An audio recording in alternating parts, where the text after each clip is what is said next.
ఒక క్రమ పద్ధతిలో ప్రణాళికాబద్ధంగా మేము పరిపాలన చేస్తున్నాం. గత వైసీపీ పాలనలో జరిగిన అరాచకం లేకపోతే వివక్ష లేకపోతే వ్యవస్థలో గందరగోళమైన పరిస్థితికి వచ్చాయి. వాటన్ని చక్కదిద్దుతున్నామని చెప్తున్నారు. మరి దీన్ని మీరు అంగీకరిస్తారా? ఇక్కడ మిత్రులిద్దరు కూడా ప్రధానంగా వాళ్ళు చేసినటువంటి ఆరోపణ ఏంటంటే, మా మీద ప్రతిపక్షం మీద చేసిన ఆరోపణ ఏంటంటే, నెల రోజుల్లోనే ఢిల్లీ వెళ్ళి ధర్నా చేశారు అనేది వీళ్ళు ప్రధానంగా చేసినటువంటి ఆరోపణ. ఇద్దరు చేశారు. విజయభాస్కర్ గారు చేశారు. అదే ఆరోపణని వారు కూడా బీజేపీ వారు కూడా చేశారు. నేనేమంటున్నానంటే వాళ్ళని సూటిగా ప్రశ్నిస్తున్నా. ఆంధ్రప్రదేశ్ రాష్ట్రంలో చీకటి అధ్యాయాలు 2 ఉన్నాయండి. ఒకటి రంగా గారి హత్య సందర్భంగా జరిగినటువంటి సంఘటనలు. రెండవది ఈ కూటమి ప్రభుత్వం అధికారంలోకి వచ్చిన తర్వాత జూన్ 4 నుంచి జూన్ 12 వరకు జరిగినటువంటి సంఘటనలు. ఇవి కాదని చెప్పగలరా? మీరు ఒప్పుకునే ధైర్యం ఉందా? ఇంతకన్నా చీకటి రోజులు ఎక్కడన్నా ఉన్నాయా? ఆ చీకటి రోజులను ఛేదించడానికి, ఆ చీకటి రోజుల యొక్క పరిస్థితిని ఆంధ్రప్రదేశ్ రాష్ట్రం బయట ఏం జరుగుతుంది బయట వాళ్ళకి తెలియజేయటం కోసం మేము ఢిల్లీ వెళితే ఒక నెల రోజుల్లోనే మా మీద ఆరోపణలు చేయడానికి వెళ్ళారని చెప్పేసి అంటే ఎట్లండి? మీ మీద మేము ఆరోపణలు చేసేదానికన్నా డేటా పరంగా ఈరోజు ఈనాడు పత్రిక చూసుకోండి. ఈరోజు ఈనాడు పత్రికలో ప్రజల యొక్క ప్రయోజనాలు అంటే ప్రజలకి లబ్ధి చేకూరటం విషయంలో ప్రజల యొక్క అసంతృప్తి అనేది 50.27% ఉందని ఈనాడు పత్రికలో వచ్చిందండి. మరీ ముఖ్యంగా దేవాదాయ శాఖలో అయితే 70.6%. ఈనాడు క్లిప్పింగ్ కూడా మీరు చూసుకోవచ్చు. 70.6%, 50.27% ప్రజలు అసంతృప్తి స్థాయిలో ఉన్నారని. అదేవిధంగా కేటగారికల్ గా వీళ్ళేదో అది సాధించాం ఇది సాధించామని చెప్తున్నారే, ప్రజల జీవన ప్రమాణాలు పెంచుతామంటున్నారే. చిన్న రాష్ట్రాలు కూడా జిఎస్టీని పెంచుకుంటే ప్రజల కొనుగోలు శక్తి పెరిగితే ఆంధ్రప్రదేశ్ జిఎస్టీ గత 2 నెలలుగా వరుసగా -3 ఎందుకు చూపిస్తుందండి? పరిశ్రమలు వచ్చినాయి అంటున్నారు. ఒక్క పరిశ్రమ చెప్పమనండి. ఈ డిబేట్ లో ఉన్న ఇద్దరిని. ఆంధ్రప్రదేశ్ కు వచ్చినటువంటి ఒక్క పరిశ్రమను చెప్పమనండి. పరిశ్రమలు వచ్చిందే కానీ నిజమైతే ఇటీవల కానీ ఇప్పటికీ కూడా ఏపీకి పరిశ్రమలు రావాలంటే భయపడే పరిస్థితే ఉంది. దానికి కారణం గత 5 ఏళ్ల విధ్వంసం. దాని కారణంగానే మళ్ళీ ఇంకోసారి జగన్ వస్తే పరిస్థితి ఏంటి, మా పరిస్థితి ఏంటని పారిశ్రామికవేత్తలు భయపడుతున్నారు. ఇది కారణం అంటూ కూడా లోకేష్ అన్నారు, చంద్రబాబు అన్నారు, పవన్ కళ్యాణ్ మొదట్లోనే ఆ విషయం చెప్పాను. 164 మంది మీద లేని ధైర్యం 11 మందిని చూసి భయపడుతున్నారా? అంటే ఈ 164 మంది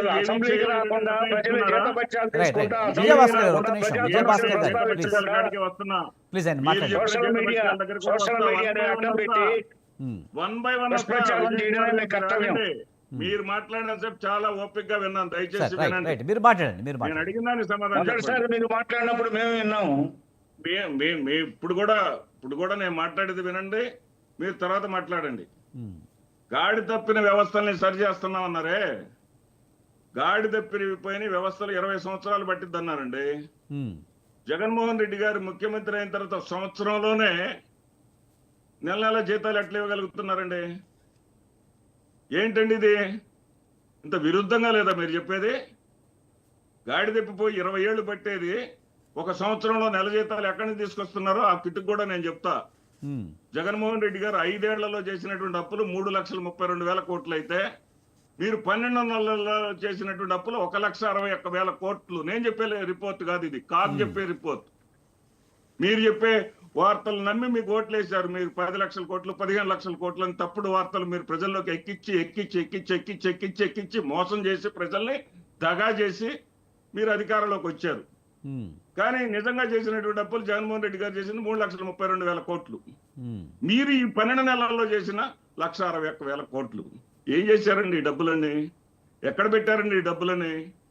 మాకు అమ్మఒడికి మాకు 6,400 కోట్లు అవుతున్నాయి. సరే, మొన్న మేము 10,000 ఇచ్చామని ఘనంగా మీరు చెప్పారు. 10,000 కోట్లు ఇచ్చినప్పుడు 6,400 కోట్లని 10,000 కోట్లకు మీరు పెంచినప్పుడు మేము కూడా స్వాగతిస్తున్నామని చెప్పాం. కానీ మిగిలిన 25 లక్షల మంది ఏం పాపం చేశారండి? మా ఊర్లో సొంత పెట్రోల్ బంక్ కాడ ఓ పాప పనిచేస్తుంది, కూతురుకు పడితే కొడుకు పడలా. ఉమ్. ఇదేంటండి? ఊరికి 100 చూపిస్తాను. కానీ తల్లికి వందనం విషయంలో ఇంతకుముందు మీరే చెప్పారు, గతంలో మేము 50 లక్షలు ఇచ్చాము, ఇప్పుడు కుటుంబ రత్నం 60 లక్షలు ఇస్తుందని చెప్తున్నారు కదా. అలా చూసుకుంటే మీకంటే బెటర్ అనుకోవచ్చు ఏమంటే కదా. నేను దాన్ని అంగీకరించా, ముందే అంగీకరించా. అవును, అంగీకరించారు, అదే చెప్తుంటా. వాళ్ళు మాట తప్పినట్టే, వాళ్ళు మాట నిలబెట్టుకున్నట్టు కాదు విజయ్ గారు. ఎందుకంటే ఇంట్లో ఎంతమంది ఉంటే అంతమందికి ఇస్తామన్న దాంట్లో కోతలు లేకుండా అని కూడా అన్నారు. కోతలు అంటే జగన్మోహన్ రెడ్డి గారు ఆ రోజున 15,000 ఇస్తామని 13,000 ఇచ్చారు, 2,000 రూపాయలు ఆయన జేబులోకి బొక్కేశారు అని చెప్పిన వీళ్ళు అదే జగన్మోహన్ రెడ్డి గారి విధానాన్ని ఇప్పుడు అమలు చేస్తూ ఆ 2,000 రూపాయలని మేము దీనికి ఇచ్చామన్నారు. అయితే కానీ శ్రీనివాసరెడ్డి గారు ఏదేమైనా గత వైసీపీ 5 ఏళ్ల పాలనలో చూసుకుంటే ఇప్పుడు ఈ ఏడాది పాలనలో చాలా అభివృద్ధి జరిగింది. అమరావతి నిర్మిస్తున్నాం, పోలవరం నిర్మిస్తామని చెప్తున్నారు వాళ్ళు, దానికి ఏమంటారు? విజయ్ గారి ఒక్క విషయం ప్రజల్లోకి వెళ్ళాలి, తర్వాత మీరు సమాధానం చెబుతారు. 2,000 రూపాయలు నేరుగా మేము పాఠశాల హెడ్ మాస్టర్ అకౌంట్, అక్కడ విద్యా చైర్మన్ ఉంటాడు, గ్రామ చైర్మన్ ఉంటాడు, పాఠశాల చైర్మన్ హెడ్ మాస్టర్ అకౌంట్ లో మేము వేసేవాళ్ళం.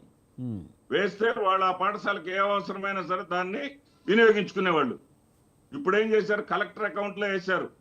అంటే ప్రభుత్వం దగ్గరే ఉంచుకుంటుంది ఆ డబ్బులు. కలెక్టర్ గారికి వీళ్ళు పోయి చెప్పాలా, హెచ్ఎం గారు విద్యా కమిటీ చైర్మన్ పోయి చెప్పాలి. చెబితే వాళ్ళకి నచ్చితే ఇస్తారంటే ఆ గ్రామం గాని వాళ్ళకి అనుకూలమైన గ్రామం అయితే ఇస్తారు, లేకపోతే ఇవ్వరు. ఇది ఎక్కడ వివక్షిత అండి? ఇది పరిపాలన కాదు. అట్లాగే ఇందాకటి నుంచి వారు చెప్తా ఉన్నారు రిషికొండలో 500 కోట్లని. రిషికొండ రియాలిటీకి నిదర్శనంగా ఉందండి. 500 కోట్లది ఇవాళ 750 కోట్ల పెట్టుబడిలాగా అక్కడ కనిపిస్తుందండి. మీరు కట్టినటువంటి డయాఫ్రమ్ వాల్ ఫెయిల్యూర్ అయిందండి.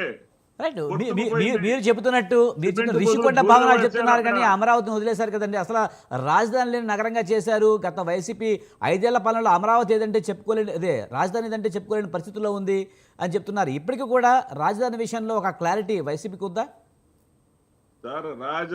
రాజధాని విషయంలో వైసీపీ స్టాండ్ ఎప్పుడూ మారదు.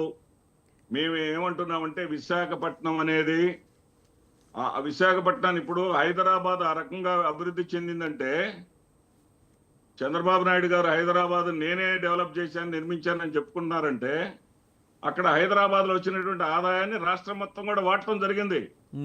ఇలా విశాఖపట్నంలో ఉన్నటువంటి విశాఖపట్నం యొక్క ఆదాయంతో రాష్ట్రంలోని 26 జిల్లాలని సుభిక్షంగా తయారు చేసుకోవచ్చు. శ్రీనివాసరెడ్డి గారు ఒక మాట నాకు క్లారిటీ ఇవ్వండి. ఇప్పటికీ కూడా వైసీపీ స్టాండ్ 3 రాజధానులేనా? మళ్ళీ మీరు ఒకవేళ పవర్లోకి వస్తే భవిష్యత్తులో మళ్ళీ 3 రాజధానుల నినాదంతోనే జనాల్లోకి వెళ్తారా? 3 రాజధానులు అనేది కాదండి, అన్ని ప్రాంతాల అభివృద్ధి అనేటటువంటి నినాదంతోనే మేము వెళ్తాము. వీళ్ళు సరే మీరు చెప్తున్నట్టు అన్ని జరగాలి, అన్ని చోట్ల అభివృద్ధి జరగాలని చెప్తున్నారు. కానీ పరిపాలనా కేంద్రం అనేది ఒకటి ఉంటుంది. ఆ పరిపాలనా కేంద్రం ఎక్కడ ఉంటుంది? విశాఖలో ఉంటుందా, అమరావతిలో ఉంటుందా? ఎందుకంటే ఇప్పుడు మన రాజధాని అమరావతి అని ప్రజలందరూ ఫిక్స్ అయ్యారు. ఇలాంటి టైంలో మళ్ళీ ఒకవేళ మీరు రాజధాని విశాఖకు తరలిస్తామనే మాట అంటే కనుక అది మీకు మైనస్ అయ్యే అవకాశం కనిపించట్లేదా? అది కూడా క్లారిటీ ఇవ్వాల్సిన అవసరం ఉంది. ఇక్కడ ఊహాజనితమైనటువంటి ప్రశ్నలు అనవసరం సార్. ఇక్కడ వీళ్ళు ఏ రకమైన ఆ రోజున హైదరాబాద్ విశాఖపట్నంలో ఎగ్జిక్యూటివ్ క్యాపిటల్ ఎందుకు పెట్టాలని వెళ్ళగలిగాం, మనం వెళ్ళేటటువంటి పరిస్థితి ఎందుకు వచ్చింది? వీళ్ళు అమరావతి అని ముఖ్యమంత్రి గారి నివాసం ఉండేటటువంటి ఇంటికి కూడా రాజధాని అని చెప్పేసి ఆ ఇంటికి కూడా కనీసం రహదారి వేసుకోలేనటువంటి పరిస్థితుల్లో మనం పక్కకి వెళ్లాల్సి వచ్చింది. అప్పటికల్లా వీళ్ళు డెవలప్ చేస్తే, వీళ్ళు నిజంగా చేస్తే మాటల వాళ్లే, వీళ్ళు చేతల వాళ్ళు కాదు అనేది గత 5 ఏళ్లలో రుజువైంది, 14 నుంచి 19 వరకు. అట్లా కాకుండా ఈసారి ఏదో చేస్తామంటున్నారు. చేస్తే ఎవరు వెళ్తారండి? వాళ్ళు చేయాలనే మేము పట్టుబడుతున్నాం, చేయాలనే స్వాగతిస్తున్నాం, చేయాలనే కోరుకుంటున్నాం. ఇక ప్రజాస్వామ్యానికే పనికిరాడని, ఏమంటే ప్రజాస్వామ్యానికి పనికిరాంది ఎవరంటే చంద్రబాబు నాయుడు గారని ఈ ఉభయ తెలుగు రాష్ట్రాల్లో పసిపిల్లవాడిని అడిగినా చెప్తారు. కానీ గెలిచారు కదా, ఎందుకంటే నాలుగోసారి ముఖ్యమంత్రి అయ్యారు కదా. పనికి రారని మీరు అంటున్నారు, కానీ నాలుగోసారి ముఖ్యమంత్రి అయ్యారు. ప్రపంచం అంతా తిరిగి రండి, ఎవరు పరిపాలనా అధ్యక్షులో చెప్తారు. విజయభాస్కర్ గారు ఒక్క నిమిషం మీరు ఆగండి. సరే సార్, ఇప్పుడు జగన్మోహన్ రెడ్డిని పరిపాలనా అధ్యక్షుడు అంటారా? ఒక్క నిమిషం. చరిత్ర చూపించండి. చంద్రబాబు నాయుడు గారు ఒంటరిగా గెలిచిన చరిత్ర చూపించండి. జగన్మోహన్ శ్రీనివాసరెడ్డి గారు ఇప్పుడు ఒంటరిగా గెలిచారా లేకపోతే పొత్తు పెట్టి గెలిచారా అనేది కాదు కదా. గెలిపే, పొత్తు పెట్టుకోకూడదనే ఒక సాంప్రదాయం ఏం లేదు కదా. గెలవటం కాదు, ప్రజల్ని మోసం చేయటం కాదు, మళ్ళీ అధికారం వెంటనే కోల్పోవటం కాదు. ఇక్కడ మీరు మోసం చేయలేదా? మీరు విజయభాస్కర్ గారు ప్లీజ్. ఇప్పుడు మీ భయం ఏంటి? మేము బయటకు వస్తేనే భయపడిపోతున్నారు, 100 మందితోనే రావాలి. కానీ శ్రీనివాస్ రెడ్డి గారు ముందు తిరుపతిరావు గారు మాట చెప్పారు, మీరు ప్రతిపక్షంగా బయటకు రావడం ఆయన ఆహ్వానించారు కూడా. విషయాలు చెప్పండి. రైట్, మీరు చెప్పండి ముందు. చెప్పండి. మీరు ఎందుకు అంత భయపడుతున్నారు జగన్మోహన్ రెడ్డి గారిని చూసి?